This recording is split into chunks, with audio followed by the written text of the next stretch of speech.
Georgia cops arrest a public school teacher not knowing she was a national education nominee. They threw her against the hood of her own car like she was trash. Her only weapon? A box of crayons and a laminated lesson plan about civil rights. Ms. Loretta Mayfield never raised her voice. Not when the cuffs cut into her wrists. Not when they made her lie on the hot pavement in front of her fifth-grade students. She just kept looking straight ahead like she was trying to remember the name of every child who might now carry this moment like a wound. It started that Monday morning like most others in Rockford County, Georgia. Sticky humidity. A too bright sun. And the quiet buzz of back-to-school tension, with buses spitting out sleepy children and tired teachers lugging tote bags heavier than their paychecks. Loretta had taught at Langston Elementary for 16 years, and not once had she been late. That morning was no different. She arrived early, opened her classroom windows to let in the breeze, and wrote the day's journal prompt on the board, "What does fairness mean to you?" She had just finished her morning coffee when she noticed the commotion in the front parking lot.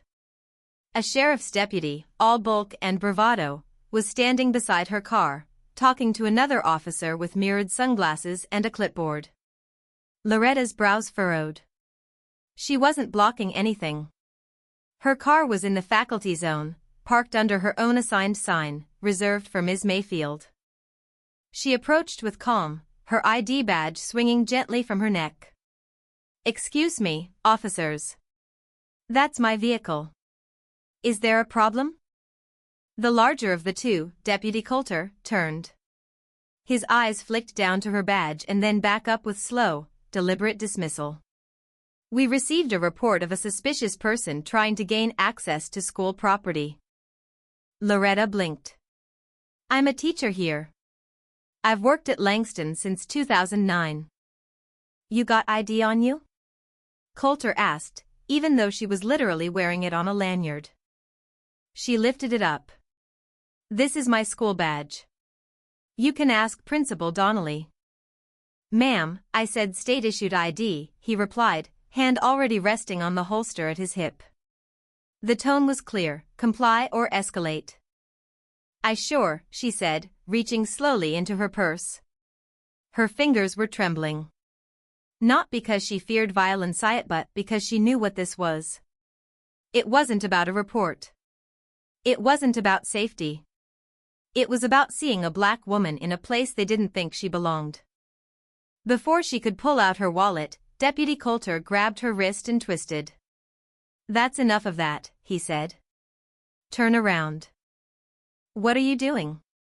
Loretta gasped, stunned. "You're resisting," he muttered, and that was all it took. In a matter of seconds, her face was pressed against the sun-scorched hood of her own car. Her right cheek scraped the metal. Her arms were yanked behind her. Her ID badge fell to the ground, spinning slowly like a broken compass. Children watched from the hallway windows. Parents parked their cars in horror. And Principal Donnelly came sprinting out, waving his hands, yelling, "That's Ms. Mayfield. She's one of our teachers. What are you doing?" But by then, it was too late. The cuffs were on. The story had already written itself in the minds of the officers. Loretta was pushed into the back of the squad car without another word.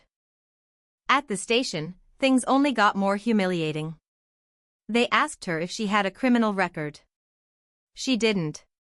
They asked her if she had drugs or weapons in her car. She didn't. They asked her why she was trespassing on school grounds when her name was literally printed on the faculty list.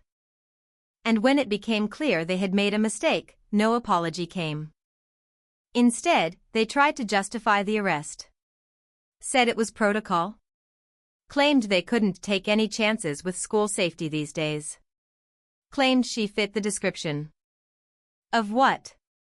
An educated black woman with a kind voice and the patience of a saint? It wasn't until 5 hours later, after a flurry of calls from school administrators, the school board, and the county superintendent, that Loretta was finally released. Her wrists were bruised. Her pride battered. And her heart heavy. But she still didn't raise her voice. Instead, she went back to her classroom the next day. Some teachers might have taken the week off. Some might have cried at their desks. Loretta? She stood tall in front of her students and rewrote the lesson plan. Today's topic was no longer multiplication tables or science fair projects. Today's lesson was titled, What to Do When the World Sees You as a Threat. She spoke gently. Not bitterly. She let the children ask questions. She let them process. She told them what happened, but she didn't let it define her. And then, 3 weeks later, something extraordinary arrived in the mail. A thick manila envelope from the National Education Alliance. Inside was a letter with a gold seal, informing her that she had been selected as a finalist for the National Teacher of the Year award. She had been nominated by one of her former students, now a college junior at Spelman, who wrote a moving essay about the impact Loretta had made in her life. The essay ended with one sentence: Ms. Mayfield didn't just teach me how to write essays, she taught me how to walk through the world with dignity, even when the world tries to push you down. The news spread like wildfire. Local papers picked up the story. So did national outlets. Not just because of the nomination, but because of what had happened weeks before in that parking lot. Suddenly, everyone wanted to talk to Ms. Mayfield. They wanted to hear her side. CNN, NPR, the Atlanta Journal-Constitution, they all came calling. Loretta was hesitant at first. She didn't want to become a symbol. She just wanted to teach. But then she realized that silence wouldn't protect her students. It never had. So she spoke. She told them how it felt to be treated like a criminal for showing up to work. She told them how it felt to be ignored by people who were supposed to protect and serve. And she told them how she chose to respond with grace, not vengeance. The public outcry was swift. The Rockford County Sheriff's Department issued a formal apology, but it rang hollow. Too little, too late. Deputy Coulter was put on administrative leave. An internal investigation was launched. But Loretta didn't wait around for justice. She was already too busy preparing her speech for the National Education Summit in Washington, D.C. At the summit, Loretta stood behind a podium in a crisp navy dress. The crowd was silent. Cameras flashed. And as she began to speak, she didn't mention the arrest first. She talked about her students. About Malik, who wanted to be a marine biologist. About Janiyah, who wrote poetry when she thought no one was watching. About the little boy who once asked her if black people could be astronauts and how she showed him a photo of Mae Jemison the very next day.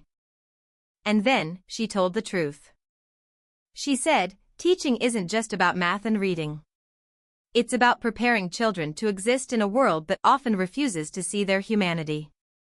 And sometimes, it means modeling what resilience looks like when that world tries to erase yours. She didn't cry. But others did. And when she finished, the room rose to its feet.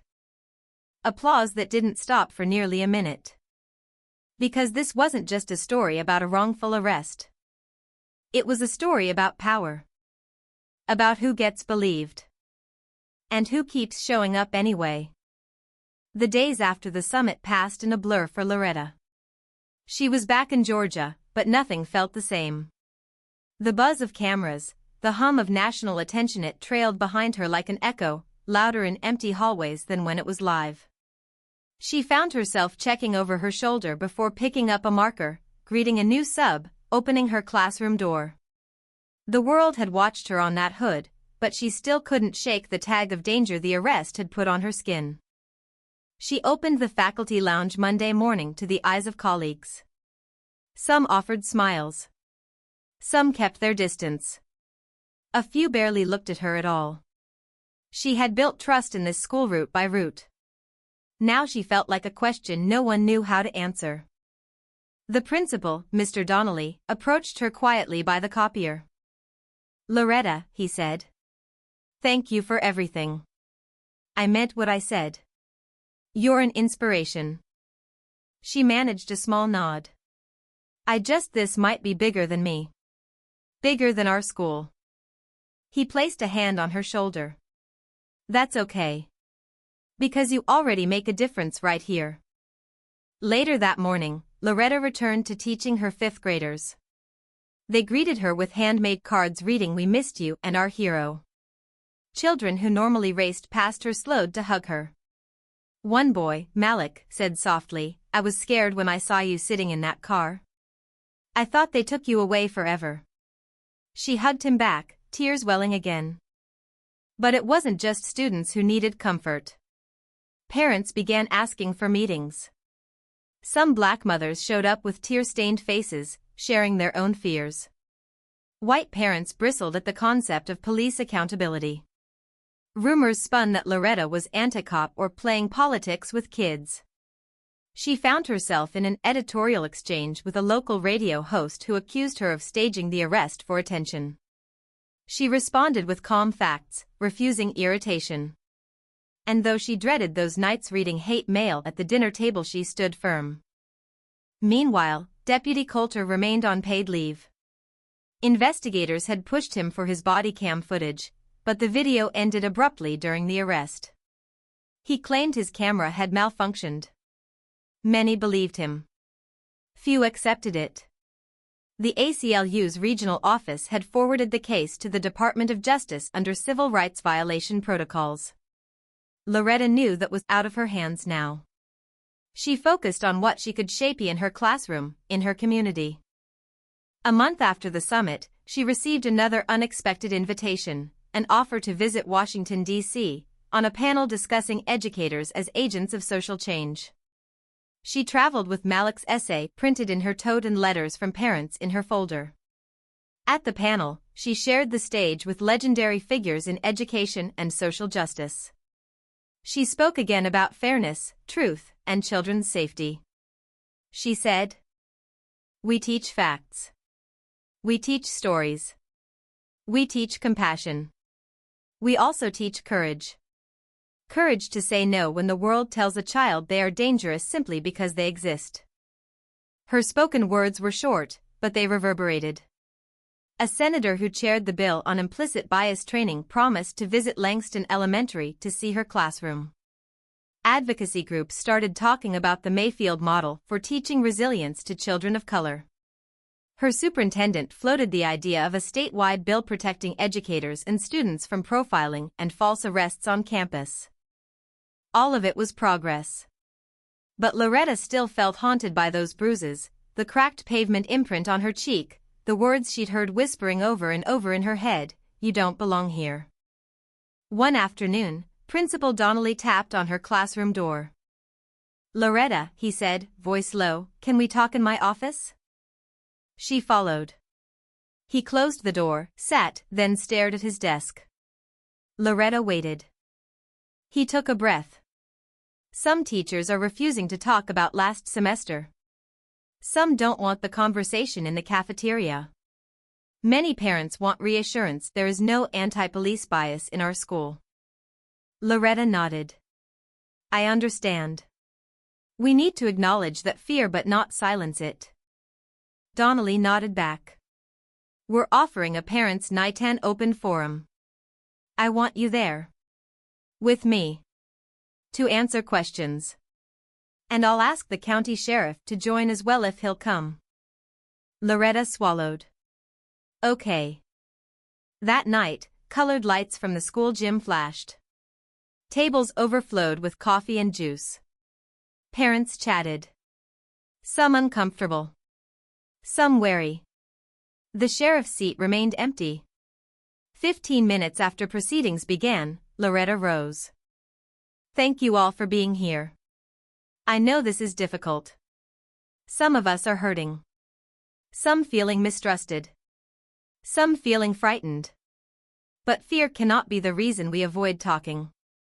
We owe our children honesty." She shared her story again, not for shock value, but so people would know the truth. She framed it with the journal prompt she had started that week: "What does fairness mean to you?"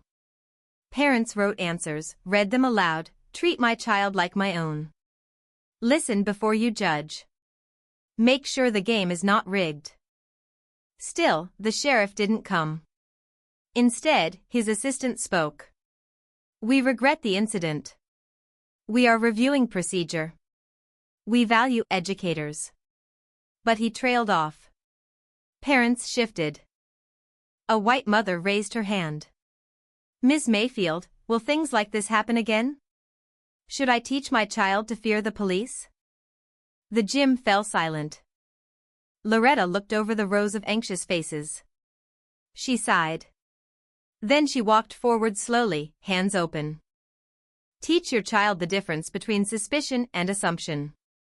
Teach them to understand context, not to be scared of authority. And above all, teach them they have the right to exist, to gather, to go to work, to learn without being seen as a threat. The question hung heavy. A hush fell. In that moment, 2 doors opened at the back of the gym. Sheriff Daniel Harper himself entered, drawled apology escaping through his posture before the words came. Ms. Mayfield, parents, friends, thank you for showing up. I should have been here sooner. I offer my apology. We are updating department training on school campus protocol and implicit bias. We are committed to ensuring that no child or teacher feels unsafe because of who they are. Some parents nodded.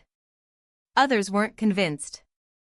Sheriff Harper continued, we will partner with the district on regular meetings and oversight. And we invite Ms. Mayfield to join us not as a token, but as a partner to review and train our deputies. Loretta felt her throat tighten. She inhaled deeply. Thank you, Sheriff. And if you'll allow me, I'd like to visit your academy. And bring a few of my students. So they can see officers not just as authority, but as people. He nodded firmly.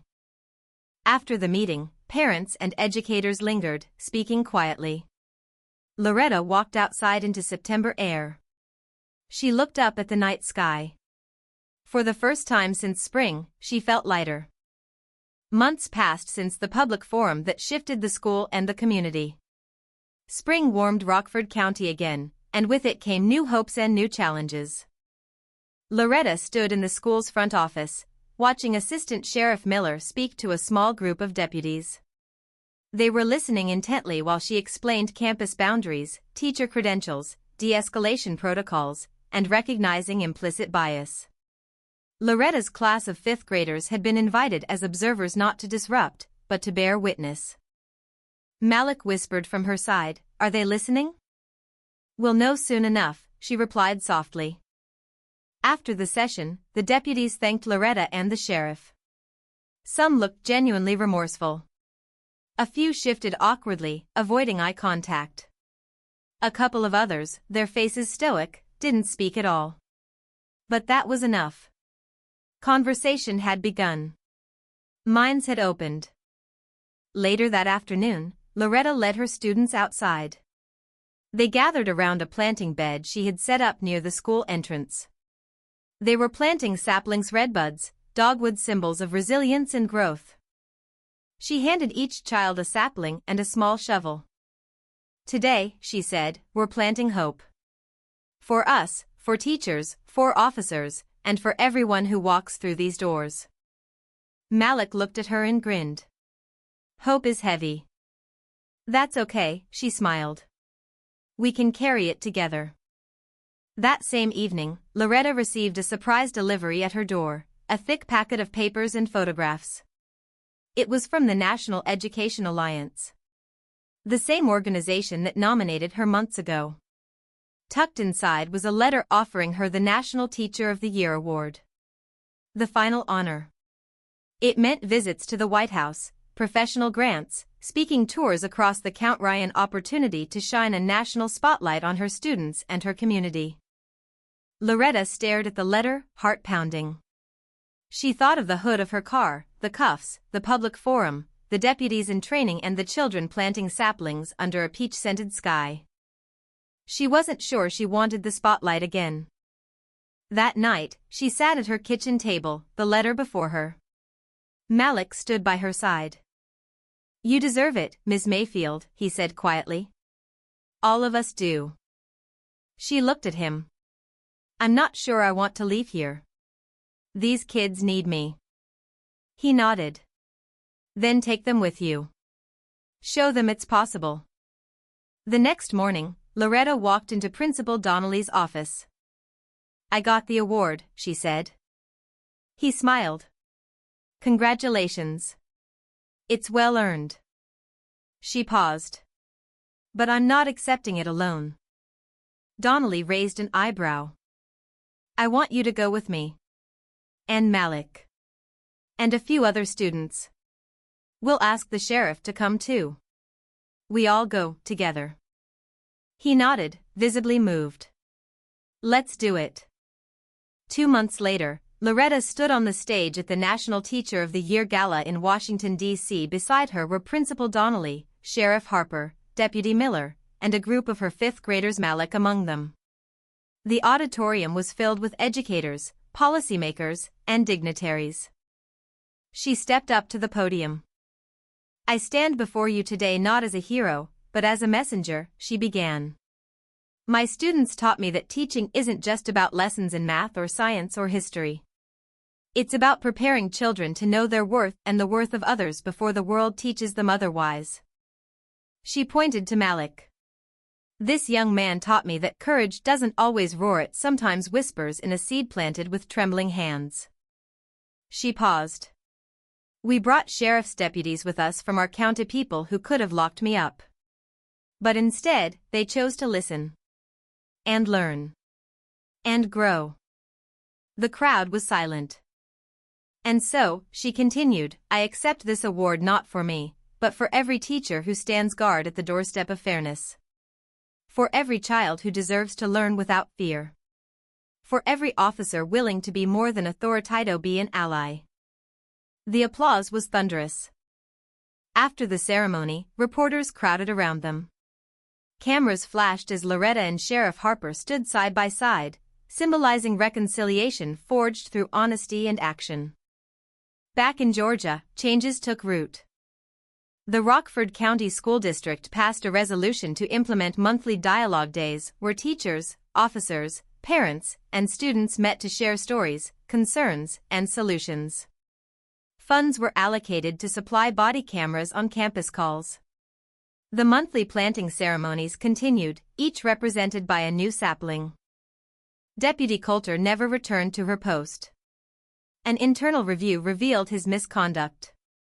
He was relieved and underwent implicit bias training before reapplying for a position, but Rockford County didn't need officers who thought a teacher didn't belong in her faculty spot. He was not rehired. Loretta's classroom felt different now, not because it changed, but because the world around it had begun to shift. One afternoon, Malik came to her with a small certificate framed in blue crepe paper. For being my hero, he said simply. She hugged him, breathing in the scent of newly sharpened pencils and promise. The summer arrived again. The saplings she planted that first spring had grown slender branches reaching skyward. She stood among them one evening, watching Mayfield Elementary glow in the golden sunset. Sheriff Harper appeared beside her, admiring the growth. These trees are doing well, he said softly. Loretta watched a breeze rustle the leaves. They remind me that change takes time. Roots first. Then branches. Then blossoms. He nodded. You saved more than the lesson that day in the parking lot. You saved our future. She smiled. We saved it together. At the end of the school year, Loretta announced her intention to continue teaching 5th grade. She declined a full-time national spokesperson role to stay with her students. She said, I'll shine where I'm needed most.